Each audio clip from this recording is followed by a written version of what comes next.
네, 이번 순서는요. 지난주부터 더욱 새롭게 변화된 모습으로 돌아온 코너죠. 영화도 감상하시고 직업의 세계도 할 수 있는 영화 직업을 만나다 시간입니다. 네, 오늘 정말 귀한 걸음 해주신 분이 스튜디오에 나오셨습니다. 영화를 통해서 직업의 세계를 더 자세하고 깊숙하게 알려주실 분인데요.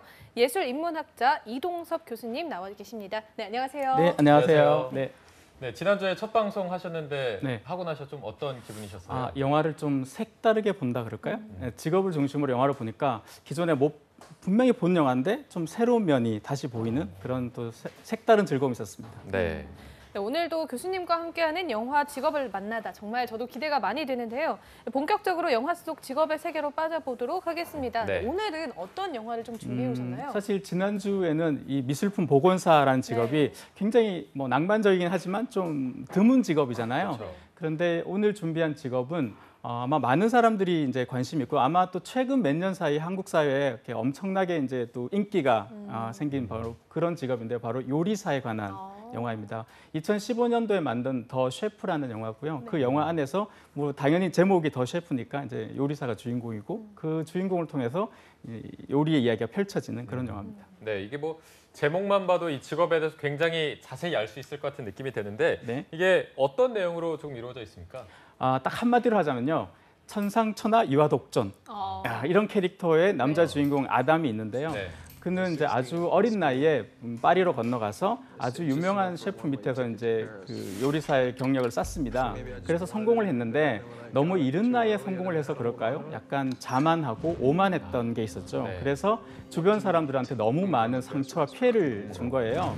그래서 한 5년 정도 어떻게 보면 자숙의 기간이랄까요? 이런 걸 겪고 다시 이제 런던으로 가서 파리가 아니라 런던으로 가서 자기의 어떤 꿈, 즉 미슐랭 가이드의 이제 3스타 최고 등급이죠. 네. 그걸 이제 따겠다 이 목표를 갖고 재기하는 그런 영화입니다. 네, 재기하는 셰프의 이야기를 담은 영화인 것 같은데요. 교수님이 꼽은 명장면을 통해서 영화도 잠시 즐기고 또 이 직업, 셰프라는 직업에 대해서 탐구도 한번 해보도록 하겠습니다. 첫 번째 명장면은 어떤 장면인가요? 가장 먼저 영화를 시작하고 나서 쭉 보다 보면 와, 되게 요리사 너무 매력적인데? 이런 느낌, 특히 남자분들은 그런 느낌을 많이 들 것 같은데요. 네.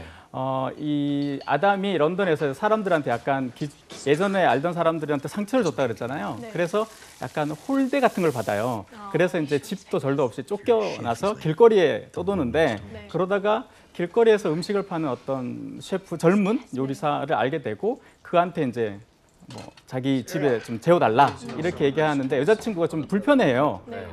저 사람 너무 시끄럽고 무섭다고. 그런데 냉장고에 있는 재료를 이용해서 제철 요리를 딱 선보이거든요. 약간 어떻게 영국판 냉장고를 부탁해? 네네네. 그런 느낌인데 그 요리를 보고 맛을 딱 보면서 이 젊은 커플이 약간 표정이 확 변해요. 그러니까 너무 요리 잘하는 남자가 매력적이다. 네. 이런 걸 볼 수 있는 장면입니다. 네. 왜 요즘 요리 프로그램이 또 붐을 일으키면서 요생남이라고 하잖아요. 굉장히 요리를 잘하면 섹시한 남자 이렇게 네네. 인식이 되기도 하는데 네. 이 때문에 인식은 굉장히 높아지는 것 같긴 한데 사실 실제로 보면은 약간 녹록치 않은 직업이기도 하죠. 그렇죠. 왜 그런 말 있잖아요. 멀리서 봐서 화려한 직업일수록 가까이 다가가면 너무 치열한 현실을 살아야 된다 이런 말이 있잖아요. 네.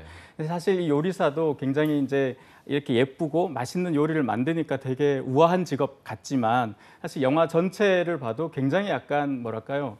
3D 업종 같아요. 속된 말로. 왜냐하면 새벽에 일하고 나서 새벽에 시장 가서 재료 골라야죠. 그리고 막 요리하는 것 자체도 굉장히 뭐랄까요? 여러 가지 기구와 도구를 이용해서 막 하잖아요. 네. 특히 그것을 잘 보여주는 장면이 초반에 나오는데요. 이 아담이 그렇게 이 상처를 주고 파리를 떠나서 자기 고향인 이제 미국으로 가요. 네. 그리고 굴을 네. 석화했죠. 굴. 네. 물이요. 예. 네. 굴을 100만 개 정도 깝니다. 100만 개. 예, 물론 이제 하루에 다 까는 건 아니죠. 네. 근데 한 어림짐작 삼아 한 5년 정도에 한 100만 개를 까거든요. 네. 그만큼 되게 힘든 일을 한다는 건데 사실 이게 와닿지 않잖아요. 네. 혹시 굴 직접 까보셨나요? 먹을 때나 거의 대여섯 개 몇 개? 정도. 네. 그렇죠. 그렇게 보통 까도 그게 사실 쉽지 않잖아요. 네. 도구도 있어야 네. 되고 뭐 이렇게 하는데 아담은 자기가 과거의 잘못을 약간 뉘우치는 그런 어떤 의미에서 굴을 까는데 네. 그 영화에서 보면 노트에서 이제 한 100만 개 딱 쓰는 순간 그만두고 나가요. 스스로 자숙을 끝내는 거죠. 약간 셀프 뭐 사제 이런 것처럼. 네. 근데 제가 계산을 해봤고요. 저는 이런 거 계산하는 거 되게 좋아하는데요. 5년 동안 100만 개면 하루에 몇 개지라고 생각해봤거든요. 네. 계산을 해보니까 하루에 한 550개 정도 매일 까야 돼요.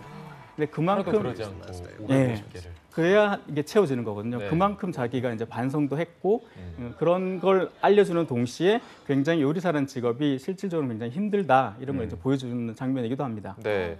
뭐 실제 업무 환경이나 뭐 그로 인한 스트레스 등을 보여준 것 같은데 다음으로 꼽아주신 두 번째 명장면도 한번 살펴볼까요? 네, 그렇게 해서 우여곡절 끝에 아담이 자신의 이름을 내건 레스토랑을 결국 오픈을 하게 돼요. 네네.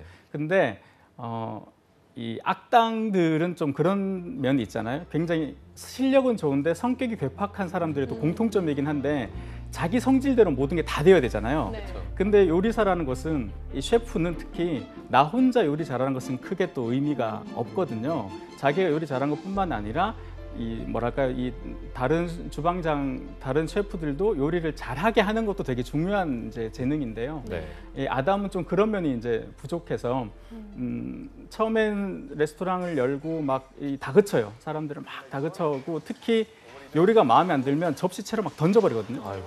그렇게 좀 괴팍한 캐릭터인데요. 그렇게 해서 처음에 이 오프닝 첫날 사실 이걸 완전히 망쳐버립니다. 지금 나오는 예. 네. 이 오픈 첫날인데 이 회심의 역작이 되어야 되는 날인데 정말 좋은 유명한 사람도 많이 오고 막 그랬던 날에 자기 성격에 못 이기고 자기 이제 이 셰프들이 자기 원하는 만큼 요리를 못하니까 결국 그냥 모든 걸 다 엎어버리는. 그래서 이제 전액 환불을 하고 막 저렇게 집어 던지고 환불을 했나요? 예, 그렇게 해서 전액 환불하는. 그래서 성격이 약간, 너무 이상한데요?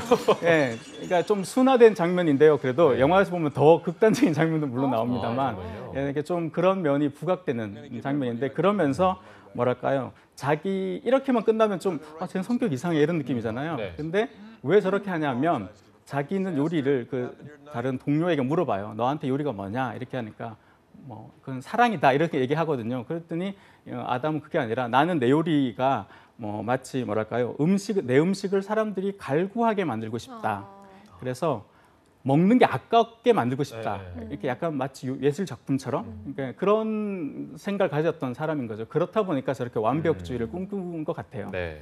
네, 여기 아담이 그 교수님께서 미슐랭 그 3스타를 이렇게 목표로 했다고 말씀을 해주셨는데 그 3스타라는 게 해당 식당만을 위해서 그 나라를 방문해도 좋다라는 그런 굉장한 찬사의 의미가 담겨 있다라고만 저는 알고 있거든요. 네, 맞습니다. 근데 미슐랭 가이드는 뭐 많은 분들 아시니까 이제 상식의 차원에서 이제 말씀드리면 사실은 이 타이어 회사잖아요, 네. 프랑스의 네. 타이어 회사에서 이제 맛집 평가를 어떻게 보면 하는 거죠. 그래서 오해하지 마셔야 되는데 저도 파리 유학할 때 어떤 분들이 이제 어르신이 저기 파리 오신다 그래서 저도 이 3스타 예약을 막 2달 반 전에 겨우겨우 해서 예약을 했는데 그분이 오셔가지고 야, 한 5개짜리로 하지 왜 3개짜리로 하냐 뭐 네. 그러실 수 있잖아요. 네. 근데 사실 지금은 이제 그런 분들이 좀 안 계시는데 3개까지가 제일 많은 거고요. 이제 별 하나는 요리가 훌륭하다 이 정도고 별 2개면 요리가 훌륭하고 멀리 여행을 갈 만한 레스토랑이다라는 네. 거죠. 이 음식을 먹으러 그래도 멀리 여행을 갈 만하다라는 거고 별 3개라는 것은 매우 훌륭하고 특별한 여행을 해도 될 만하다라는 거죠. 그래서 말씀하신 것처럼 그 예를 들면 내가 너무 스시를 좋아하면 그 스시를 정말 잘하는 곳이 뭐 일본이든 뭐 미국이든 갈 만하다라는 거죠. 네. 참고로 이 미슐랭 가이드는 단순히 음식 맛만 기준으로 삼지 않고요. 음식 맛뿐만 아니라 영화에도 나오는데요. 뭐 분위기라든가 아니면 서비스의 뭐 퀄리티라든가 이런 전체적인 것을 다 통합해서 이제 결과를 내고요. 최근에 우리나라에서도 서울에 2곳이 이 미슐랭 가이드 이제 별 3개를 받았죠. 모두 네. 한식당인데요. 네. 물론 예약하기 지금은 좀 많이 힘들어졌는데, 네, 그래서 기회가 되면 한번 가볼 만한 곳인 것 같습니다. 네. 그리고 아까 교수님께서도 잠깐 언급을 해주셨는데 이게 혼자 요리를 잘해서 되는 게 아니라 다 같이 좋은 요리를 만드는 거다. 네. 이러면 팀워크도 굉장히 중요한 직업이겠네요. 네, 맞습니다. 만약에 예를 들어서 이 식당이라는 것이 나 혼자 뭐 요리를 다 하고 이제 음식을 내어주는 그런 레스토랑도 있지만 이 영화에서 보여지듯이 굉장히 이제 대규모의 식당들이 있잖아요. 네네. 이런 곳에서는 약간 쉽게 이제 비유하자면 이때 셰프는 그러니까 수셰프죠. 최고의 이제 제일 책임 주방장인 셰프는 쉽게 비유하자면 오케스트라의 지휘자 같다 이렇게 비유할 수 있을 것 같아요. 물론 지휘자 중에는 연주자 출신들이 많으시지만 지휘자는 이 단원들을 다 이제 자기가 원하는 이 연주를 하게 만드는 게 되게 중요한 실력이잖아요. 그래서 리더십이 참 중요하거든요. 네. 근데 아담이 첫 번째 오픈 날 그렇게 약간 행패에 가까운 기행에 가까운 그런 걸 벌이는 것은 결국 혼자는 요리를 잘하지만 다른 어떤 팀워크라든가 리더십은 부족하다 이런 걸 이제 보여준다 이렇게 볼 수 있죠. 근데 현실에서는 제가 아는 주방장들한테 물어보면요, 회사랑 똑같은 것 같아요. 팀장은 결국 자기가 일 잘한다는 것은 팀원들을 일을 잘하게 만드는 게 되게 중요하잖아요. 그런 면에서 봤을 때 셰프는 그런 팀워크와 리더십이 중요한 직업이다 이렇게 볼 수 있습니다. 네. 저 아담의 모습을 보니까 떠오르는 사람이 있는데 되게 유명한 고든 램지라는 아, 셰프가 네네. 떠오르더라고요. 그래서 굉장히 그 고든 램지가 출연하는 방송을 보면서 정말 살얼음판이 따로 없다 주방이 이렇게 생각을 했었는데 네. 이 셰프가 요리만 잘하면 된다라는 그런 평이한 생각을 벗어나게 해주는 장면을 좀 전에 본 것 같아요. 네네, 굉장히 현실적인 장면인 것 같기도 해요. 네. 자, 이게 교수님의 설명까지 듣다 보니까 이게 조금 더 힘든 직업이지 않나. 네. 이런 상사가 이런 히스테리 부르면 굉장히 힘들 것 같거든요. 네. 자, 다음 명장면도 어떤 장면이 나올지 바로 보도록 하겠습니다. 네, 세 번째 장면은요. 이 아담이 사실은 이 파리에서 프랑스 요리를 배웠던 사람이에요. 네. 그렇다 보니까 자기가 생각하는 정통 프렌치 음식이라는 것은 이런 것이다라는 기준이 있는 거죠. 네. 그래서 뭐 요리 재료를 뭐 세심하게 꼽기도 하고 약간 영화에서 나오다시피 올드 패션이라 그래요. 약간 구식이라는 거죠. 요리하는 방식이. 네. 그래서 뭐 기계를 사용하는 것을 저런 걸 굉장히 비하적으로 얘기하거든요. 요리를 어떤 저런 비닐에 넣어서 고기를 찌냐 막 이런 식으로. 그래서 그런 캐릭터였기 때문에 오픈 첫날 그렇게 결과가 안 좋았던 거죠. 그런데 이제 동료에 의해서 자기가 조금씩 생각이 바뀌게 됩니다. 그래서 5년 전 파리가 아니라 지금의 런던이기 때문에 내가 이곳에서 레스토랑을 하기 때문에 여기에 맞는 요리를 해야 된다는 거죠. 네, 그렇기 때문에 변화에 좀 적응하는 그런 모습을 보여주고 있는 거죠. 네. 그리고 다음으로 바로 네 번째 명장면도 한번 알아볼까요? 네 번째 장면은요.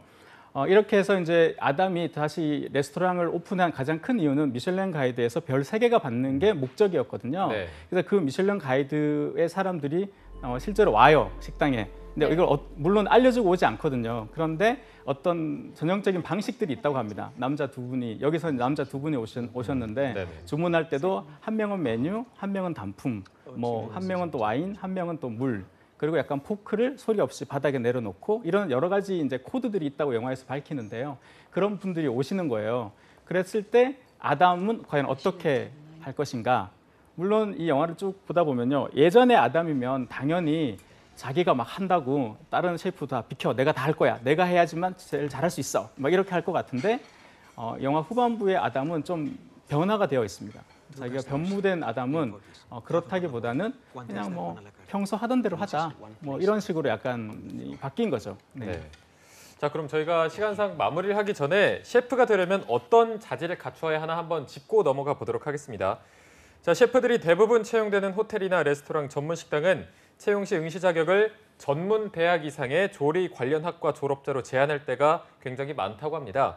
그렇기 때문에 관련 학과를 전공하는 것이 굉장히 유리하고 또 다른 방법으로는 조리과학고등학교, 전문계 고등학교의 조리과 및 식품공업과 그리고 대학의 식품조리학과, 외식조리학과, 조리과학과 등의 조리 관련 학문을 전공해서 체계적으로 조리에 대한 이론이나 실무 체계를 쌓는 게 굉장히 중요하다고 합니다. 네, 또 학교 이외에는 사설 요리학원이나 여성 인력센터 등에 개설된 교육과정 또한 습득해서 조리 관련 지식을 쌓는 방법도 있다고 하니까요. 참고하시고요. 네. 한국산업인력공단에서 운영하는 큐넷을 보면 관련 자격증으로는 한식조리기능사, 산업기사, 양식조리기능사, 중식조리기능사, 일식조리기능사, 보거조리기능사, 조리기능장 등 국가 자격 종목도 확인하실 수가 있다고 합니다. 응시를 원하시는 분들은 시험 정보와 자격 정보를 준비하시면 되겠습니다. 네.